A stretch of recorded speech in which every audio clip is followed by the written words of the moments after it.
Olá, terceirão, tudo bem? Aqui é o professor Sérgio Cavalheiro de História do Colégio Marista de Londrina. A princípio, gostaria de desejar que essa videoaula te alcance aí nas melhores condições de saúde e na companhia da sua família. Veja só, primeiro algumas importantes orientações. Essa videoaula é referente ao capítulo 29, que é o totalitarismo e a Segunda Guerra Mundial. Totalitarismo nós já vimos em sala de aula, formação dos estados totalitários na Itália, na Alemanha, na Espanha, em Portugal e também temos alguns exemplos aí no leste europeu. Essa aula é especificamente sobre a Segunda Guerra Mundial. Antes da gente ir para a matança propriamente dita, veja só, eu estou dividindo essa videoaula em 3 partes, mas o conteúdo principal é a Segunda Guerra Mundial.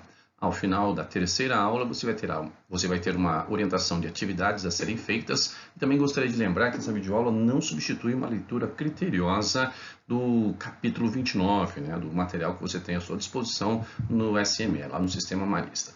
Beleza? Vamos lá? Nesse mapa político da Europa e pós-Primeira Guerra Mundial, e ele vai se manter assim durante pelo menos um início da Segunda Guerra Mundial, a posição dos países são determinantes em relação ao conflito mundial que vai se desenvolver. Veja bem, agora, neste mapa, o que? As condições políticas, a organização política de cada uma das regiões. A gente tem democracias liberais aqui na região da Escandinávia, no Reino Unido, da França e tudo mais. Toda essa área, além da Tchecoslováquia, aqui espremida entre esses regimes que nós temos na Europa. Em face aqui a parte oriental, nós temos um regime comunista, aqui representado pela União Soviética. Na região central da Europa, envolvendo Alemanha, Áustria e Itália, inclusive essa parte mais oriental, que é a chamada Prússia Oriental, parte do território alemão, nós temos os regimes fascistas. E tanto no leste europeu quanto na região da Península Ibérica, nós temos o quê? Regimes autoritários, governos que até permitem a existência de alguma oposição, mas essa oposição não pode crescer. É diferente do fascismo e do nazismo alemão, que aí não tem oposição, a oposição é duramente esmagada. Esse mapa, gente, é a aproximação de uma área específica do mapa anterior. Aqui na região central da Europa, a Alemanha, e depois mais um pedacinho da Alemanha na região da chamada Prússia Oriental. Essas áreas são divididas por aquilo que chamamos de corredor polonês. Corredor polonês que dividia o território da Alemanha, o que dificultava o trânsito de mercadorias. Por parte da Polônia, que é essa região, é o acesso ao Mar do Norte através do porto de Danzig, a saída para o Mar do Norte, para a Polônia. A Segunda Guerra Mundial é formada por blocos de países, da mesma forma que nós vimos acontecer na Primeira Guerra Mundial.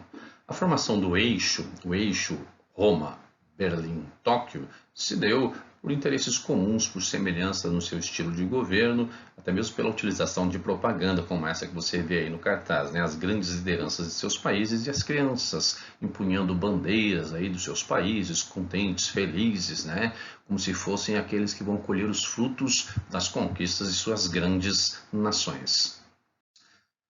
Por um outro lado, nós temos os aliados, a princípio França e Inglaterra, e depois que a guerra começa, nós temos também a participação da União Soviética, que vai acabar entrando junto com os aliados nesse bloco. Cuidado para não confundir com a aliança formada na Primeira Guerra Mundial.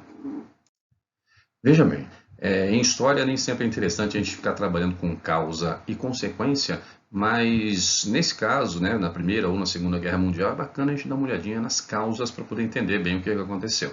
Veja bem, depois da recuperação que a Europa passa no pós-Primeira Guerra Mundial, ocorre a crise da Bolsa de Valores de Nova York, a quebra da Bolsa de Nova York, que acaba trazendo o mundo capitalista para uma realidade extremamente adversa. Isso dá força para que os regimes totalitários, como o caso da Itália e da Alemanha principalmente, acabem assumindo como papel de Estado um controle maior, inclusive sobre a economia de seus países. Ao mesmo tempo, ocorre uma corrida armamentista e se estabelece uma paz armada até que essa paz seja quebrada. Tudo isso contraria algumas das determinações, principalmente no caso da Alemanha, do Tratado de Versalhes, que nunca foi aceito pelos alemães e muito menos pelo próprio Hitler, quando se torna chefe de Estado. Então começam as agressões, o processo expansionista das nações do eixo. Vamos ver? A princípio, vamos falar do Japão. Lá em 1931, o Japão começa um processo expansionista invadindo a Manchúria. A Manchúria, que é um pedaço do território da China, que é essa região mais oriental do continente asiático. O Japão, esse conjunto de ilhas que fica aqui no Mar do Pacífico, de frente para a Península da Coreia, e essa parte mais avermelhada aí do mapa, não apenas na parte asiática, né, mais ao sul do continente asiático, até próximo da Austrália, é parte do processo expansionista japonês, né, o imperialismo japonês. Esse mapa mostra aí o expansionismo japonês e as suas possessões coloniais até 1941 de algumas outras nações como Inglaterra, Estados Unidos, Holanda, França e Portugal. Esse mapa ele é do seu próprio material, está lá no SMS, você pode examiná-lo a hora que desejar. Veja bem, a Itália, na Europa, também começa seu processo expansionista invadindo a Albânia e a Etiópia. A Etiópia em 1935 e a Albânia em 1939.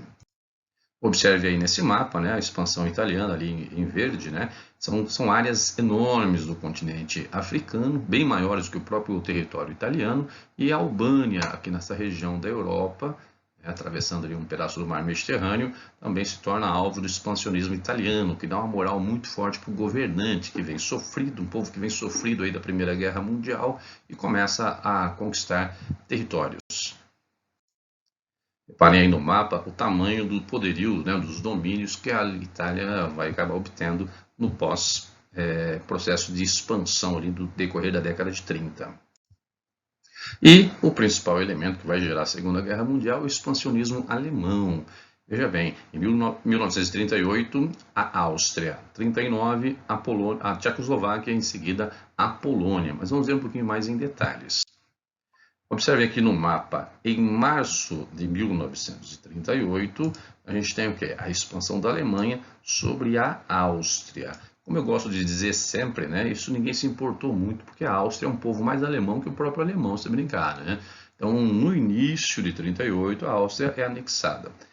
Em março, melhor dizendo, em outubro de 38, já mais para o final do ano, a região dos Sudetos, a parte mais ocidental da Tchecoslováquia, um povo mais tcheco, também mais parecido com o alemão, ainda ninguém se importou tanto. Houve ali uma movimentação por parte da Inglaterra e da França, mas nada muito grave. Depois, uma outra parte da Tchecoslováquia também foi anexada. Nesse momento, né, aí França e Inglaterra sobem o tom das conversas e fazem uma reprimenda ao Hitler sobre esse expansionismo alemão que ele promete se comportar. No entanto, em setembro de 1939, a Polônia é anexada pela Alemanha e esse vai ser exatamente o estopim da Segunda Guerra Mundial. Aí vai começar o conflito propriamente dito. Nesse momento, ainda no final do ano, a Alemanha de Hitler e a União Soviética de Joseph Stalin firmam um pacto de não agressão, é o Pacto Germano-Soviético. Havia um certo interesse de ambas as potências de dividirem o território da Polônia, então a União Soviética prometeu fazer vista grossa aí a essa agressão da Alemanha em relação à Polônia. No entanto, isso promove uma declaração de guerra por parte da Inglaterra e da França e temos início aí a Segunda Guerra Mundial.